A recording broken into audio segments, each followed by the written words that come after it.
Well of tales অরিজিনালসে আজ শীর্ষেন্দু ভৌমিক অর্থাৎ আমার কলমে একটি গল্প, হাওয়াই মিঠাই।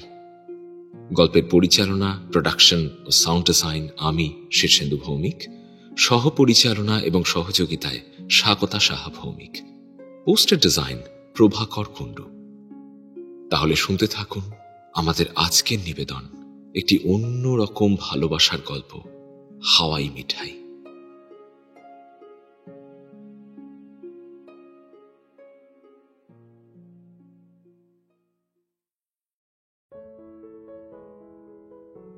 মেয়েটাকে আমি রোজ দেখি, প্রতিদিন সকালবেলায় এখানে আসেও, তারপর গোটা দিনটা দাঁড়িয়ে থাকে স্টলে। মাঝে মাঝে একটা টুল পেতে বসে, তারপর কাস্টমার এলে আবার উঠে পড়ে কাজে লেগে যায়। হাওয়াই মিঠাই বিক্রি করে মেয়েটা। ওই গোলাপি তুলোর মতো জিনিসগুলো, যেগুলো মুখে দিলেই বেমালুম উবে যায়। বড় লোকের ছেলেমেয়েরা আবার ইংরেজিতে কোপচে বলে ক্যান্ডি ফ্লস। মেয়েটার নামটা আমি জানি না। আসলে যারা হাওয়াই মিঠাই কিনতে আসে তারা তো কেউ ওকে নাম ধরে ডাকে না। নাম ধরে ডাকা তো দূরস্ত, ভদ্রভাবে বিনীত কণ্ঠে কথাই বলে না কেউ। কারোর গলার টোন হয় খুব উদ্ধত। এই মেয়ে, এ দুটো 10 টাকার মিঠাই দে তো। ছেলে মেয়েদের সামনেই ওরকম টোনে কথা বলে বাবা মায়েরা, ফলে বাচ্চাগুলো সব শুনে শুনে তাই শেখে। সেদিন শুনলাম স্কুল ফিরতি একটা বাচ্চা মেয়ে, সেও ওকে তুই তোকারি করছে, উপরন্তু আবার পয়সা না দিয়ে চলে যাচ্ছিল। মেয়েটা পয়সা চাওয়ায় বলে উঠল, বাবা, 5 টাকা পেলে কি তুই বড় লোক হয়ে যাবি নাকি রে? বয়স কত? বড় জোর 13-14, 9-এ পড়ে হয়তো। সেই মেয়ের মুখে এরকম কথা পাশ থেকে শুনতে পেয়ে মাথাটা গরম হয়ে গিয়েছিল আমার। মনে হচ্ছিল ওই বেড়ে পাকা অসভ্য মেয়েটাকে জুতিয়ে লম্বা করে দিই। কিন্তু তারপরেই মনে পড়ল, আমার তো জুতো নেই। কোনোদিন তো জুতো পরিনি আমি। রাস্তার জীবনে ধুলো মেখে বেঁচে থাকাই দস্তুর। জুতো এখানে বিলাসিতা বই আর কিছু নয়। আমার তো আর পড়ে পাওয়া বড় লোকের ভাগ্য নেই। যাক, আমার কথা থাক। এখন বরং সেই হাওয়াই মিঠাই বিক্রেতা মেয়েটার কথায় আসি। কি যে মিষ্টি দেখতে মেয়েটাকে, তা না বলে বোঝাতে পারবো না। একটা সরল নিষ্পাপ সৌন্দর্য, আর তেমনি সুন্দর তার হাসি। আমার প্রত্যেকটা দিন যেন ওই হাসিতে আরো উজ্জ্বল হয়ে ওঠে। আমি পাশের ফুটপাথে বসে হাঁ করে চেয়ে থাকি ওর দিকে। একটু বেশি বোধহয় চেয়ে থাকি। তবে বিশ্বাস করুন, আমার দৃষ্টিতে কোনো রকম কোনো অসভ্যতা আমি লেশ মাত্র থাকে না। আমি একেবারেই ওরকম নই, একেবারেই না। আমি চেয়ে থাকি কারণ ওকে দেখলে আমার মনের মধ্যে আরো একটা করে দিন বাঁচার ইচ্ছে বেড়ে যায়। কিন্তু ওর ক্ষেত্রে কিন্তু ব্যাপারখানা একদম উল্টো। ওই স্টলটা খুলেছে তা প্রায় মাস 3 হবে। এইটুকু সময়ের মধ্যে ও কিন্তু কোনো দিন এক মুহূর্তের জন্যও আমার দিকে তাকায়নি, একটি বারও না। তবে এর জন্য আমি ওকে দোষ দিই না। রাস্তায় বসবাসকারী ভিখারি তুচ্ছ জীবের দিকে কেই বা চেয়ে দেখে? ভবঘুরে জীবন তাই গুমড়ে মরে এই কালো হয়ে যাওয়া শহরের হাঁড়ির একদম তলায়। আপন মনে কালিঝুলি মাখে গোটা জীবন জুড়ে, তারপর একদিন হঠাৎ হারিয়ে যায়। আমি এই জায়গাটায় কবে থেকে থাকতে শুরু করেছিলাম তা আর স্পষ্ট মনে পড়ে না। হতে পারে 1 বছর বা 2 বছর, অথবা হয়তো আজন্মকাল। কি এসে যায়। এমনিতেই পথের জীবন বড্ড বোরিং। হয় ঘুমাও, নয়তো বসে থাকো বা ঘুরে বেড়াও, আর নয়তো বা সবচেয়ে বড় কাজ করো। কি কাজ? পেটের ধান্দা। মানুষ তো সালা দিন দিন শুধু ফোনের ভেতর ঢুকে যাচ্ছে, এরপর ওখানেই ঘর বাড়ি বানিয়ে খাটিয়া পেতে শোবে আর কি। এদিকে আমি বা আমার মতন কতজন যে না খেয়ে দিনের পর দিন রাস্তার পাশে পড়ে আছে, তাতে কারোর কিছু এসে যায় না। একটা মেয়ে সেদিন যেতে যেতে অবলীলায় আমার পায়ে পাড়া দিয়ে চলে গেল। পুরো নিরুত্তাপ, যেন টেরই পায়নি। অবশ্য টের পাবেই বা কি করে? চোখ, মুখ, মন, মাথা সব তো একেবারে ওই ফোনের মধ্যে গোঁজা। আমার জায়গায় অন্য কেউ থাকলে না রীতিমতো ঝামেলা বাঁধিয়ে দিত, কিন্তু আমি কিছু বলিনি। এদের বলে কোনো লাভও নেই। দোকান কাটা নির্লজ্জ বেহায়ার দল সব। এদের অবস্থা দেখে রাগের থেকেও বেশি করুণা হয় আমার, করুণা। মাঝে মাঝে নিজের জন্মদাতা বাপ মায়ের ওপর বহুত রাগ হয়। কি একখানা জীবন দিয়েছে আমায়, আহা! নিজেরাও গোটা জীবন রাস্তায় কাটালো, সন্তানকেও রাস্তাতেই ফেলে রাখলো। তারপর বাপ মরল বেপাড়ার লোকজনের সঙ্গে বাওয়াল করে চরম আহত হয়ে, আর মা একদিন সকালে আমার জন্য খাবার আনতে গিয়ে রাস্তা পার হওয়ার সময় গাড়ির তলায় চাপা পড়ে গেল। সেই থেকে আমি একা, পুরো একা। নিজের পেটের ভাত কোনো রকমে জোগাড় করে খাই, আর কোনো দিন না জুটলে হরি মটর। কিন্তু বন্ধুগণ, একটা কথা স্বীকার করতেই হবে, গত 3 মাসে আমার মানসিক অবস্থার কিন্তু বিস্তর পরিবর্তন হয়েছে। সারাদিন পেট ভরানোর সংগ্রাম ছাড়াও এখন মনে হয় জীবনে বেঁচে থাকার আরো গভীর কোনো অর্থ আছে। আর সত্যি বলতে, সেই অর্থ এনে দিয়েছে ওই মেয়েটা। ওর দিকে তাকিয়ে থাকতে থাকতে দিনভর জমে থাকা ক্ষতগুলো কেমন যেন শুকিয়ে আসে, যন্ত্রণার উপশম হয়। সত্যি সত্যি বলছি, ভালো লাগে। মেয়েটা আমার দিকে তাকায় না বলে আমি যে কষ্ট পাই না তা বলতে পারি না। ভালো লাগার বা বলা ভালো ভালোবাসার মানুষটা চেয়ে না দেখলে কষ্ট হওয়াটাই তো স্বাভাবিক। মনে হয় যেন অস্তিত্বটাই কেমন বৃথা হয়ে গেল।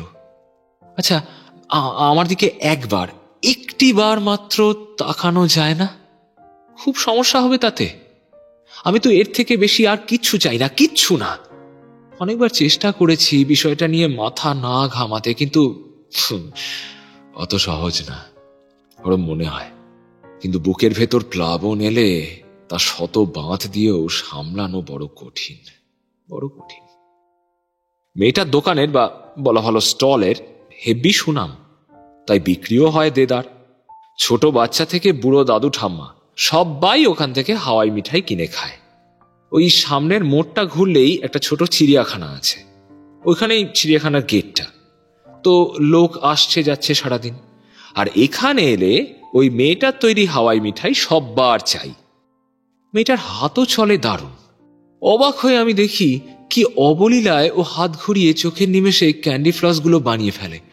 এই যা, আমিও ক্যান্ডি ফ্লস বলে ফেললাম। যাই হোক, হাওয়াই মিঠাই হোক আর ক্যান্ডি ফ্লস একই তো। তো এবার ঘটনা হলো, আজকাল সারাদিন ফুটপাথে বসে মেয়েটার দিকে চেয়ে থেকেই আমার সময় কেটে যায়।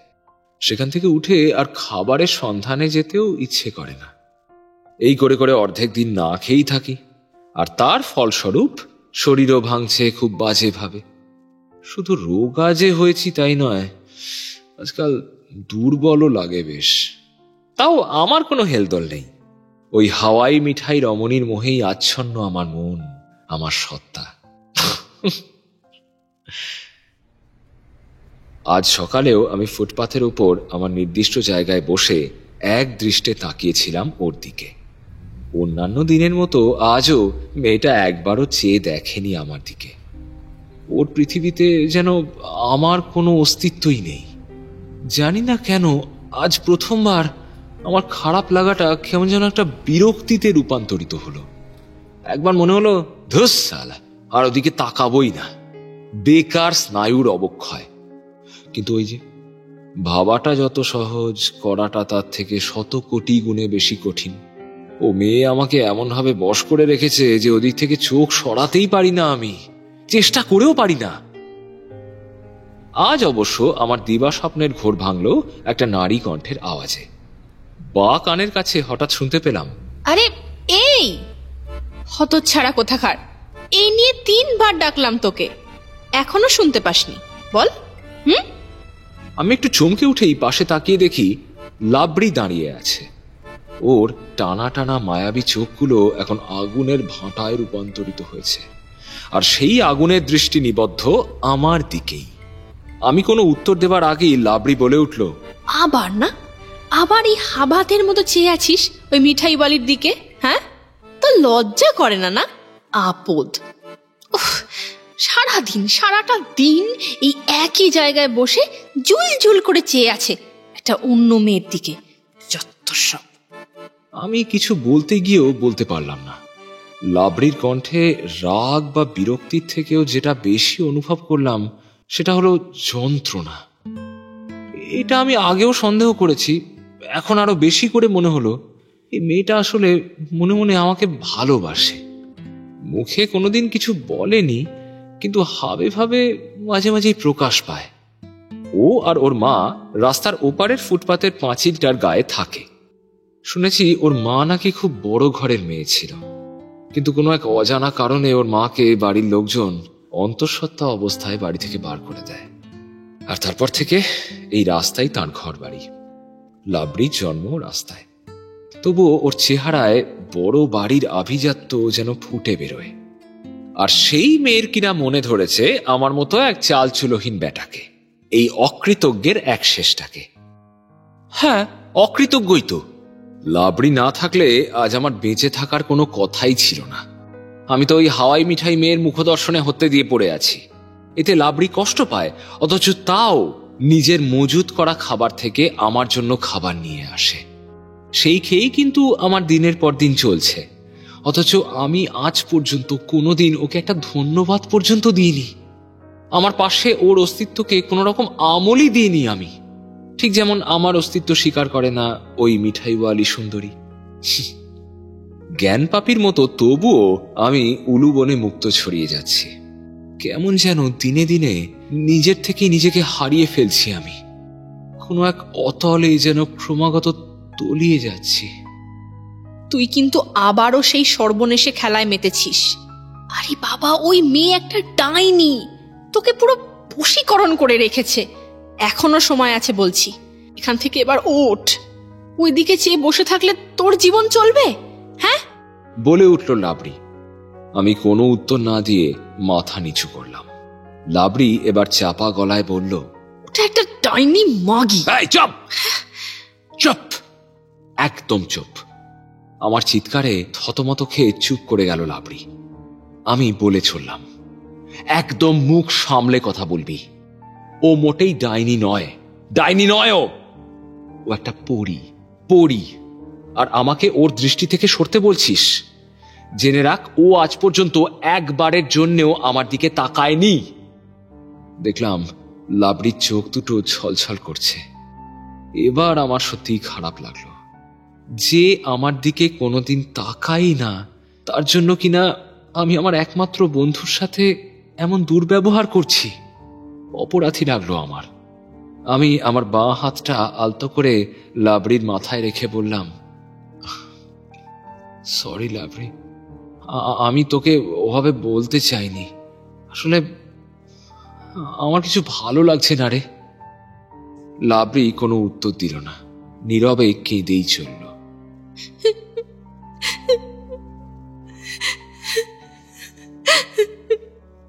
এবার ও বসে পড়ল আমার পাশে, আর আমি জানি না কেন আমার মাথাটা নামিয়ে রাখলাম ওর কাঁধের ওপর। লাবড়ি এখনো কাঁদছে, কিন্তু কেন জানি না মনে হলো ও আগের থেকে অনেকটা শান্ত হয়েছে, হয়তো আমার স্পর্শ পেয়েই। বহুক্ষণ ধরে কোনো কথা না বলে আমরা চুপচাপ ওভাবেই বসে রইলাম। আশেপাশে কত মানুষের আনাগোনা, পায়ের শব্দ, গাড়ির শব্দ, ফেরিওয়ালার চিৎকার, সব যেন এক রঙে মিশে গেছে। কতক্ষণ কেটেছে জানি না, এমন সময় লাবড়ি হঠাৎ বলল, এই দেখ দেখ, ওই দেখ, ওই টুপি পরা লোকটা আবার এসেছে। আমি চমকে উঠে সেই হাওয়াই মিঠাই স্টলের দিকে তাকালাম। হ্যাঁ, লাবড়ি তো ঠিক বলেছে, ওই লোকটাই তো। এই লোকটাকে দেখে আমার একদম সুবিধার লাগে না। আপাত দৃষ্টিতে খুব ভদ্রসভ্য চেহারা, দামি পোশাক আশাক পরে, কিন্তু ওই আপাত ভদ্রলোকের চেহারার নিচে কোথায় যেন একটা ধূর্ত ধান্দাবাজ, মানে ক্ষতিকারক একটা মানুষ যেন ঘাপটি মেরে আছে। লোকটা চোখের চাহনিটা বিশেষ করে আমার একদম ভাল লাগে না। নিয়মিত লোকটা আসে ওই মেয়েটা স্টলে, 1 পিস বা 2 পিস হাওয়াই মিঠাই কেনে, তারপর বহুক্ষণ ধরে খোশ গল্প করে। আর সত্যি বলতে ওই লোকটাকে দেখলে মেয়েটাও কেমন যেন বেশ একটু খুশি খুশি হয়ে ওঠে, চোখ মুখ কেমন যেন রাঙা হয়ে ওঠে ওর। আর কিছু না হোক, মেয়ে পটানোর বিদ্যেটা এই লোকটার বেশ ভালোই জানা আছে। আজও সেই লোক এসে একটা খুন খারাপি হাসি হেসে দাঁড়ালো স্টলের সামনে। তারপর বলল, কি খবর? আজ আমার জন্য একটা ক্যান্ডি ফ্লস হবে না? মেয়েটাও মিষ্টি করে হেসে বলল, হ্যাঁ, অবশ্যই হবে। তাহলে আজ একটা গোলাপি ক্যান্ডি হয়ে যাক। বেশ। হাত বাড়িয়ে লিভারে চাপ দিল মেয়েটা। অদ্ভুত দক্ষতায় আবারও কিছুক্ষণের মধ্যেই তৈরি হয়ে গেল একটা গোলাপি হাওয়াই মিঠাই। হাত বাড়িয়ে সেটা লোকটার দিকে এগিয়ে দিল মেয়েটা। লোকটাও হাত বাড়িয়ে সেটা নিল। খেয়াল করলাম লোকটার আঙুলগুলো আলতো করে ছুঁয়ে গেল মেয়েটার আঙুল। আবারও কেমন যেন চমকে উঠল মেয়েটা। লোকটার হাত থেকে কিছু একটা, মনে হলো একটা কাগজের চিরকুটের মতন কিছু, মেয়েটার হাতে সকলের অলক্ষ্যে আদান প্রদান হলো কি? লোকটা এবার পকেট থেকে পয়সা বার করে মেয়েটার হাতে দিল। তারপর বিদায় নিয়ে হাঁটা লাগালো উল্টো দিকে। দেখলাম মেয়েটা মুগ্ধ দৃষ্টিতে চেয়ে আছে লোকটার চলে যাওয়া পথের দিকে। বিরক্তিটা চরমে পৌঁছলো আমার। মুখ ঘুরিয়ে নিলাম আমি। এটা এমন আহাম্মক যে বুঝতেই পারছে না যে এই লোকটা কত বড় শয়তান। এর সাথে মিশলে না ওর জিনা হারাম করে রেখে দেবে লোকটা। এবার আরেকটা ঘটনা ঘটল। দেখলাম মেয়েটা হাতের সেই চিরকুটটা খুলে পড়ল। তারপর আবার উদ্ভাসিত চোখ মেলে তাকালো লোকটার চলে যাওয়া পথের দিকে। এবার সেদিকে তাকিয়ে দেখি লোকটা দূরে গিয়ে আবারও এই স্টলের দিকে ফিরেই তাকিয়ে আছে। কি ধুরন্ধর ঘুঘু! মেয়েটা আলতো করে ওপরে নিচে মাথা নাড়ল। উত্তরে লোকটার মুখেও হাসি ফুটল।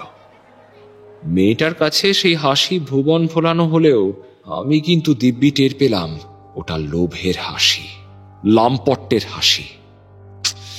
সত্যি মেয়েটা এত বোকা! কেন যে লোকটার ফাঁদে পা দিচ্ছে? কিন্তু কিসের সম্মতি দিল মেয়েটা? কাছেই একটা বড় গির্জা আছে। সেখানকার বড় ঘড়িতে ঘন্টা বাজতেই খেয়াল হলো কখন যেন 5টা বেজে গেছে। মেয়েটাও স্টল গোটানোর তোড়জোড় করছে। লাবড়ি বলল, এই শোন না, বলছি কি, আমি এখন যাই, রাতের খাবার নিয়ে একেবারে আসবো, কেমন? আমি নীরবে ঘাড় নাড়লাম। লাবড়ি রাস্তা পার করে ওপাশের গলিটায় ঢুকে গেল। শুনেছি ওখানে একজন বয়স্ক ভদ্র মহিলা থাকেন। উনি নাকি লাবড়িকে খুব স্নেহ করেন। ওকে নিজের কাছে রাখতেও চেয়েছিলেন, কিন্তু লাবড়ি রাজি হয়নি, হয়তো আমাকে ছেড়ে যাবে না বলেই। আর আমি স্টলের ঢাকনা গুটিয়ে তালা লাগালো মেয়েটা। ও বাড়ি চলে যাওয়ার আগে মেয়েটাকে একটু সতর্ক করার দরকার, না হলে বিরাট ফাঁসান ফেসে যাবে। ও তো বুঝতেই পারছে না লোকটার অন্য ধান্দা আছে। খানিকটা দোনামনা করে আমি উঠে দাঁড়ালাম। একবার চেষ্টা করে দেখি না, যদি মেয়েটাকে বোঝাতে পারি। পায়ে পায়ে আমি এগোলাম মেয়েটার দিকে। মেয়েটা অন্যদিকে ঘুরে স্টলের কাপড় গোটাচ্ছিল। আমি যখন ওর থেকে মাত্র হাত কয়েক দূরে, তখন ও হঠাৎ ঘুরে তাকালো আমার দিকে। হ্যাঁ, আমার দিকে। এই প্রথমবার। আমি থতমত খেয়ে দাঁড়িয়ে পড়লাম। মেয়েটা পূর্ণ দৃষ্টিতে চেয়ে আছে আমার দিকে। কিন্তু ওর চোখে এরকম দৃষ্টি কেন? এরকম রাগী, বিরক্ত, অসন্তুষ্ট চোখে ও কেন চেয়ে আছে আমার দিকে? আমি কি নিজের অজান্তেই কোনো ভুল করে ফেললাম? এবার মেয়েটা নাক কুঁচকালো, যেন আমি একটা ঘেন্না করার মতো নোংরা জীব। ঠিক এরকম বিরক্তি নিয়ে আমাকে বলল, ও, সুযোগ পেতেই চলে আসা হয়েছে। খবরদার বলছি, একদম কাছে আসবে না আমার। মাগনায় হাওয়াই মিঠাই খাওয়াতে পারবো না আমি। যাও এখান থেকে, যাও, এক্ষুনি যাও, যাও বলছি। আমি হতভম্বের মতো দাঁড়িয়ে রইলাম। মেয়েটার কথাগুলো কানে শুনেও বিশ্বাস করতে পারছি না আমি। এসব কি বলছে ও? আমাকে কি ভিখারি ছাউড়েছে নাকি? ভাই, রাস্তায় থাকি বলে কি মিনিমাম মান সম্মানটুকুও নেই? আমি ওর কাছে মাগনায় হাওয়াই মিঠাই খেতে এসছি? প্রাথমিক বিষয়টা এবার রাগ হয়ে ছড়িয়ে পড়তে লাগলো আমার মাথায়। এভাবে অপমানিত হওয়ার জন্য এত ভাবছিলাম আমি।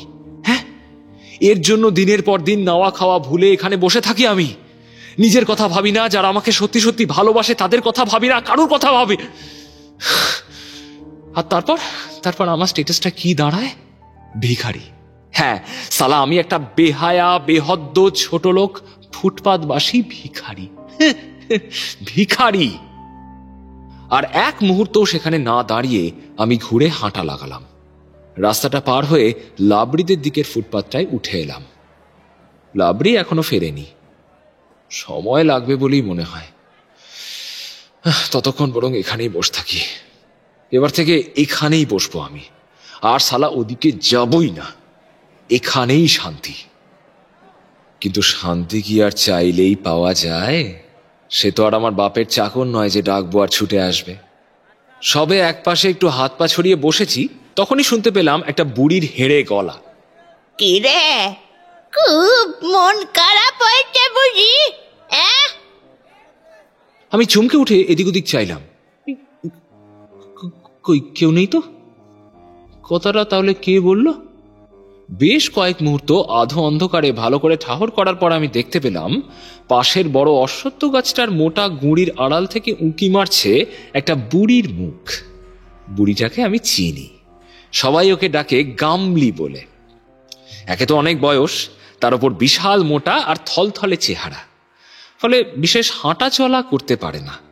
লাবড়ি আর ওর মায়ের থেকে চেয়ে চিনতে খায়। কিন্তু অথর্ব হলে কি হবে, বুড়িটা বেজায় কুচুটে।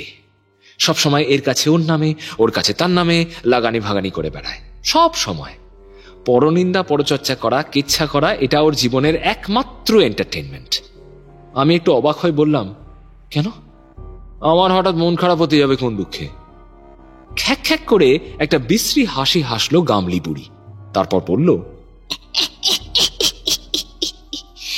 বুঝি রে বাবা, বুঝি, সব বুঝি। এসব কথা নিজের মন থেকেই মেনে নিতে কষ্ট হয়। জোয়ান কুচি বয়সটা, ব্যথাটা একটু বেশি লাগে, বুঝি। আমার মাথাটা আবার গরম হতে লাগলো। কি বলতে চাইছে কি বুড়ি মাগিটা? আমাকে ওই মেয়েটার থেকে খিস্তি খেতে দেখেছে নাকি? ওর তো সব দিকে নজর, আর এসব আপত্তিকর সময়গুলো ওর চোখে আরো সবার আগে গিয়ে ধরা পড়ে। চোরের মন তো বোচকার দিকে যাবেই। আমি বললাম, ব্যথা মানে? একটু পরিষ্কার করে বলো তো, কি বলতে চাইছো কি তুমি? হ্যাঁ? আবারও বিশ্রী হাসলো গামলি বুড়ি। তারপর মুখে একটা ফিচেল দুঃখের ভাব ফুটিয়ে বলল, আরে ওই যে মিঠাই বেচুনি মেয়েটা, তোর মুখে তো একেবারে ঝামাটি ঘষে দিল রে। আহারে, আহারে গো, বাচ্চা আমার কত আশা করে গিয়েছিল পাপ পাতাবে বলে, শেষে কিনা লাট করে তাসা হলো। সবার জন্য চাঁদ নয় রে বাচ্চা, সেটা তো তোকে বুঝতে হবে নাকি? রাস্তার কুকুর রাস্তাতে। হারামজাদি বুড়ি, আজ সালা তো শেষ দিন। গামলি বুড়ি কথা শেষ করার সুযোগ পেল। আমি রাগে প্রায় অন্ধ হয়ে বুড়িটার উপর ঝাঁপিয়ে পড়ে ও টুটি চেপে ধরলাম।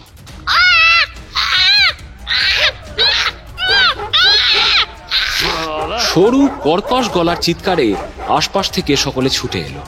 লোকজন দাঁড়িয়ে গিয়ে সে এক সিন বটে। আমার যদিও কোনো দিকে ভ্রুক্ষেপ নেই। সালা বুড়িটার সাহস কি করে হয় ওই মেয়েটাকে নিয়ে কথা বলার? হ্যাঁ, ওর সাহস কি করে হয়?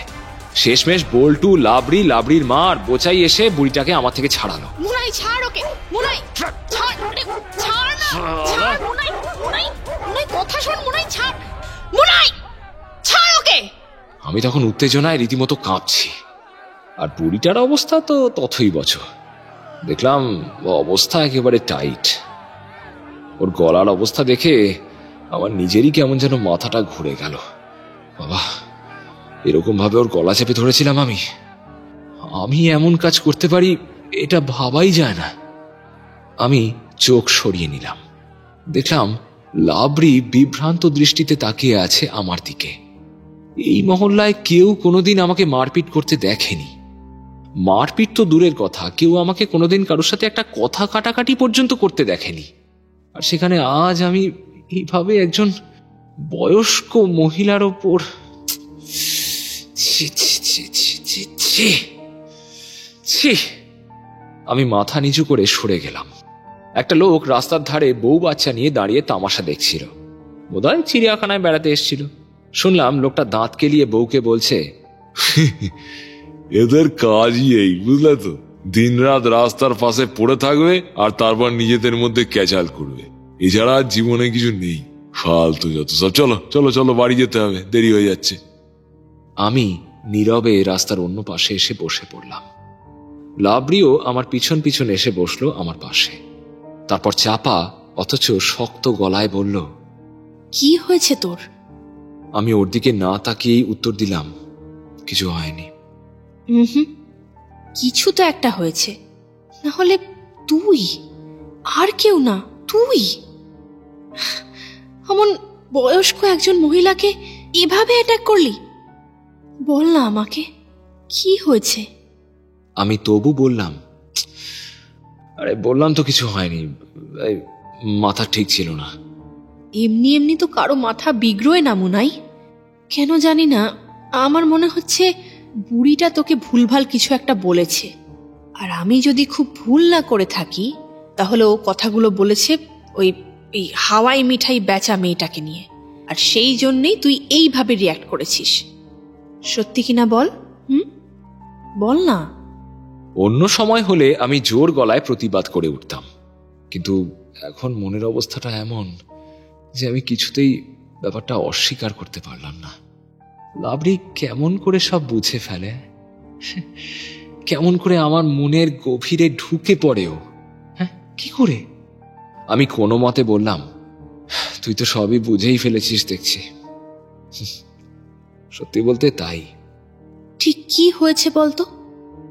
আমি সামান্য ইতস্তত করে বললাম, আমি মানে ওখানে দাঁড়িয়েছিলাম, আর ওই মেয়েটা ভাবলো যে আমি ওর কাছ থেকে হাওয়াই মিঠাই চাইতে গেছি, আর আমাকে যাকে বলে একেবারে দূর দূর করে তাড়িয়ে দিল। কথাগুলো বলতে বলতে আমার গলা বুঝে এলো, চোখ লাল হয়ে উঠল।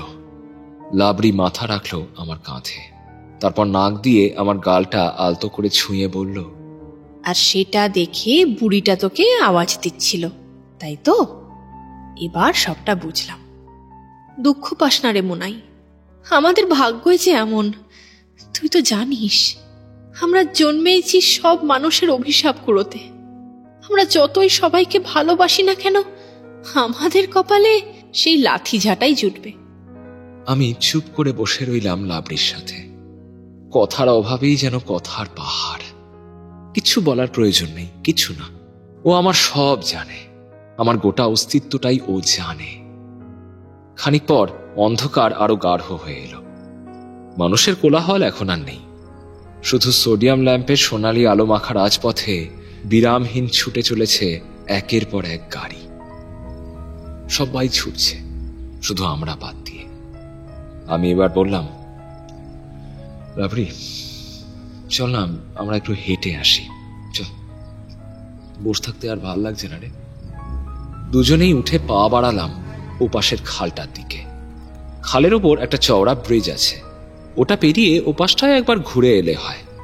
ও পাশটায় অবশ্য আমি কখনো যাই না, তার অবশ্য একটা কারণ আছে।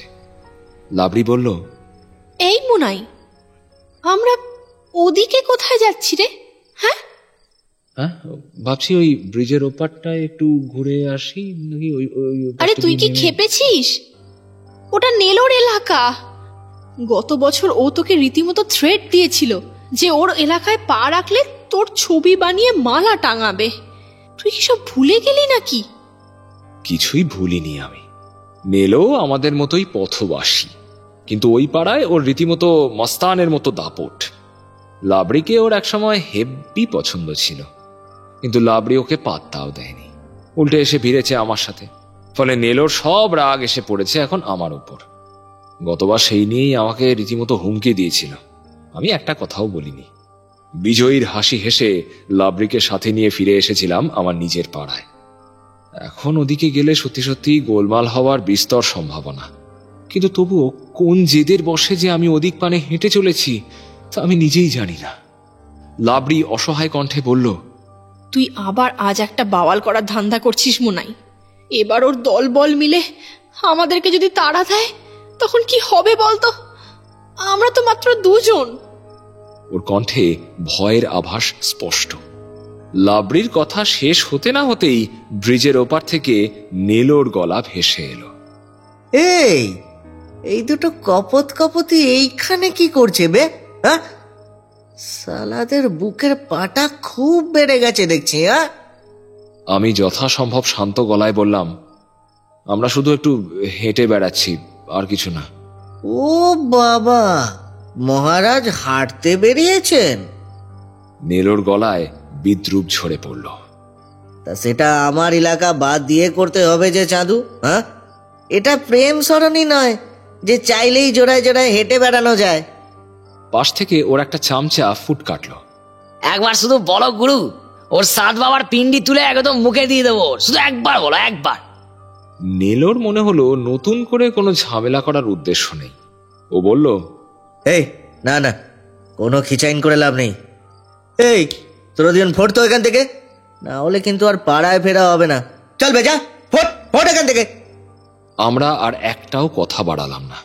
লাবরি শুধু বলল, চল মুনাই, আমরা ফিরে যাই। আমরা আবার ফিরে চললাম আমাদের পাড়ায়। ফিরতে ইচ্ছে করছে না আমার। মনে হচ্ছে আমি আর লাবরি শুধু হেঁটেই চলি অনন্তের পথে, যে পথ চলার কোনো শেষ থাকবে না, থাকবে না কোনো গন্তব্য। আমার মনে নেই সেদিন রাতে কখন পাড়ায় ফিরলাম, বা লাবরি আমার রাতের খাবার কি এনেছিল, কখন এনেছিল, কিছু মনে নেই। শুধু এটুকু মনে আছে যে সেই রাতে একটা অদ্ভুত স্বপ্নবিহীন শান্তির ঘুম ঘুমিয়েছিলাম আমি। আমার এত দিনের অশান্ত মনটা যেন হঠাৎ করেই একেবারে শান্ত হয়ে গিয়েছিল। সকালে ওঠার তাড়া নেই, হাওয়াই মিঠাই স্টলের সামনে গিয়ে বসার তাড়া নেই। আমি আর কারো নই, আমি শুধু আমার আর হয়তো লাবরির। তবু এটা স্বীকার করছি, মনের মধ্যে কোথায় যেন ওই মেয়েটার জন্য একটা দুশ্চিন্তা হচ্ছিল আমার। যা একটা জালিয়াত লোকের খপ্পরে পড়েছে, তাতে মেয়েটা ঠিক থাকলে হয়। আমি মেয়েটার দিকে আর দেখব না, কিন্তু ঈশ্বর, মেয়েটা যেন ঠিক থাকে।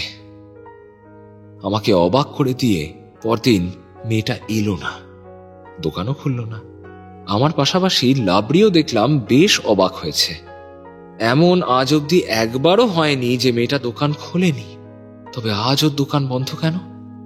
অনেক ভেবেও সঙ্গত কোনো কারণ আমি খুঁজে পেলাম না। পরপর তিনটে দিন যখন মেয়েটা এলো না, তখন সত্যি আমার মনটা কেমন যেন কু গাইতে লাগলো। মেয়েটার ভালো মন্দ কিছু একটা। হে মামা, না না না না না, এইসব কি ভাবছি আমি? হয়তো শরীর টরীর খারাপ হবে। নিজেকে অনেক করে বোঝাবার চেষ্টা করতে লাগলাম আমি। মাঝে মাঝে জোর করে এমনও ভাবার চেষ্টা করতে লাগলাম যে মেয়েটা আমাকে যেভাবে অপমান করেছে, তারপরে ওর কি হলো বা না হলো তা নিয়ে আমার মাথা ঘামানোর কি প্রয়োজন? কিন্তু তবুও মাথার থেকে দুশ্চিন্তাটা আমি কিন্তু হটাতে পারলাম না। ওই লম্পট লোকটার কথা সালা বারবার মনে পড়ছে। মেয়েটাকে ফুঁসলিয়ে কোথাও একটা নিয়ে যেতে চাইছিল। অবশেষে আমার সমস্ত দুশ্চিন্তার অবসান ঘটিয়ে চতুর্থ দিন সকালবেলা দোকান খুলল মেয়েটা। যদিও আমি মনে মনে খুশি হলেও কোনো রকম উচ্ছ্বাস প্রকাশ করলাম না। মেয়েটা ঠিক আছে, ব্যাস। আমার আর বাড়তি পিড়িতে কাজ নেই ভাই, অনেক হয়েছে। আমি আমার নির্ধারিত জায়গাতেই বসলাম, কিন্তু অন্যদিকে মুখ করে। লাবরি রাস্তা পার করে এসে বসলো আমার পাশে, বলল, কিরে, আজ ওদিকে দেখছিস না যে বড়?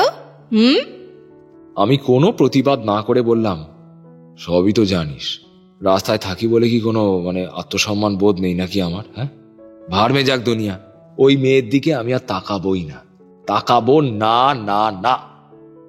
লাবরি খানিকক্ষণ চুপ করে রইল, তারপর বলল, কিন্তু মুনাই, মেয়েটা যে কাঁদছে রে, মনে হয় ওর কিছু একটা হয়েছে জানিস? হ্যাঁ, কাঁদছে? চমকে উঠে মেয়েটার দিকে ঘুরে তাকালাম আমি। হ্যাঁ, তাই তো। স্টলে এখন কোনো কাস্টমার নেই। টুলে বসে একরকম মুহ্যমান হয়ে শূন্য দৃষ্টিতে মাটির দিকে চেয়ে আছে মেয়েটা। চোখ থেকে জল নামছে ওর গাল বেয়ে। কি হয়েছে ওর? ও কেন কাঁদছে? আমি লাবড়িকে জিজ্ঞেস করলাম, মেয়েটার কি হয়েছে রে, কিছু জানিস? শুনছিলাম ওই বটাই বুড়োটা সবার সাথে ফিসফাস করছিল, কোথা থেকে যেন খবর পেয়েছে কে জানে। আর মেয়েটাও তো কেঁদে কেঁদে ওই পাশের ফুচকাওয়ালি বউটাকে বলছিল, ওই যে ওই লোকটা রোজ ওর দোকানে আসতো না, ওই লোকটার সাথে মেয়েটার একটা ভাব ভালোবাসা চলছিল। কিন্তু লোকটা পুরো একটা বাজে লোক। মেয়েটাকে ফাঁসিয়ে এখন ছেড়ে দিয়েছে। ওই যে যাকে বলে ইউজ অ্যান্ড থ্রো। বলিস কি রে? আরে হ্যাঁ রে, সত্যি মিথ্যে জানি না, তবে এমনটাই শুনলাম। একটু থেমে লাবড়ি বলল, মোনাই, তুই চাইলে একবার যেতে পারিস ওর কাছে, আমি বলছি। যা, জানিসই তো আমরা আবার মানুষের কষ্ট দেখলে দূরে থাকতে পারি না। আমি কি বলবো বুঝতে পারলাম না। লাবড়ি বলল, আমি এখন যাই রে মুনাই, তোর খাবার নিয়ে ঘন্টাখানেক পর ফিরবো। আজ ওই কাকিমা, ওই ভালো কাকিমা চিকেন দেবে, খাবি তো? চিকেন শব্দটা শুনেই মনটা আমার হেব্বি খুশি হয়ে উঠল। আমি মাথা নেড়ে হ্যাঁ বললাম। আমার গালে আদরের ছলে একবার নাকটা ঘষে দিয়ে লাবড়ি চলে গেল। আমি গা ঝাড়া দিয়ে উঠে দাঁড়ালাম। তারপর কয়েক মুহূর্ত ইতস্তত করে পায়ে পায়ে এগোলাম মেয়েটার দিকে।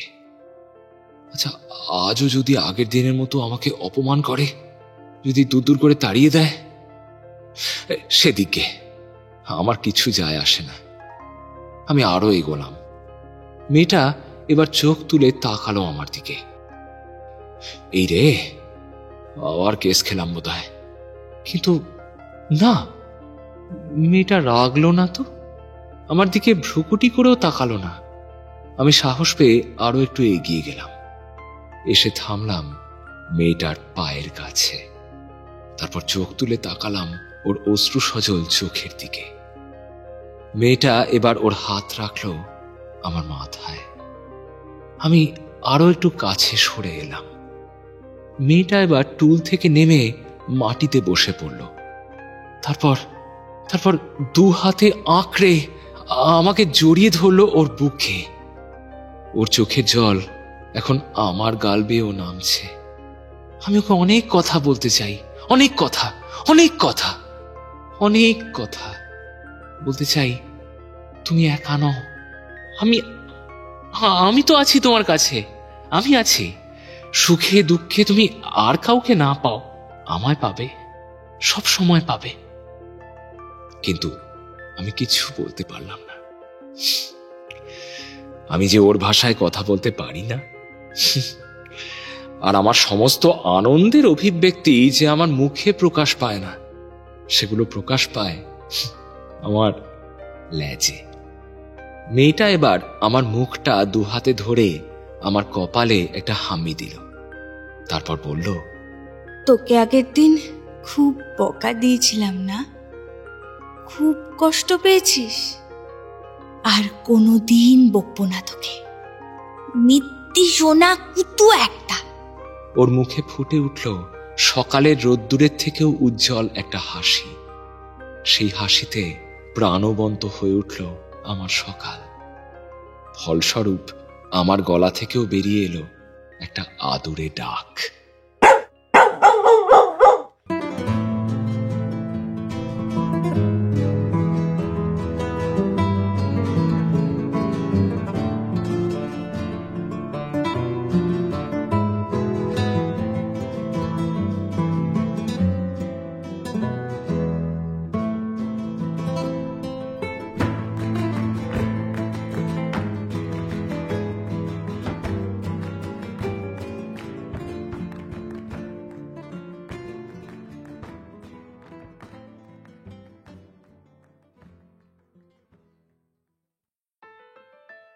শেষ হলো আমাদের আজকের গল্প হাওয়াই মিঠাই। গল্প রচনায় আমি শীর্ষেন্দু ভৌমিক, গল্পের পরিচালনা, প্রোডাকশন ও সাউন্ড ডিজাইন আমি শীর্ষেন্দু ভৌমিক, সহ পরিচালনা এবং সহযোগিতায় স্বাগতা সাহা ভৌমিক, পোস্টার ডিজাইন প্রভাকর কুণ্ডু। গল্পের কথক অর্থাৎ মুনাই, নেলোর চামচা এবং জনৈক ব্যক্তির চরিত্রে আমি শীর্ষেন্দু, লাবড়ি এবং গামলির চরিত্রে স্বাগতা, ক্যান্ডি ফ্লস বিক্রেতা মেয়েটি এবং উদ্ধত স্কুল ছাত্রীর চরিত্রে আদ্রিতা এবং নেলো ও লম্পট লোকের চরিত্রে শুভদীপ। আমাদের আজকের উদ্যোগে আমরা পাশে পেয়েছি the Bong story circle audio story channel থেকে শুভদীপ নাথকে। তাকে অসংখ্য ধন্যবাদ জানাই এই উদ্যোগে আমাদের পাশে থাকার জন্য। আমাদের আজকের গল্পটি আপনাদের কেমন লাগলো তা অবশ্যই আমাদের জানাতে ভুলবেন না। যদি গল্পটি আপনার ভালো লেগে থাকে তাহলে প্লিজ লাইক করুন, শেয়ার করুন এবং যদি আজ আপনি আমাদের এই চ্যানেলে প্রথমবার এসে থাকেন তাহলে প্লিজ সাবস্ক্রাইব করুন। আমরা খুব শীঘ্রই আবারও ফিরে আসব আমাদের পরবর্তী গল্প নিয়ে। ভালো থাকবেন, ধন্যবাদ।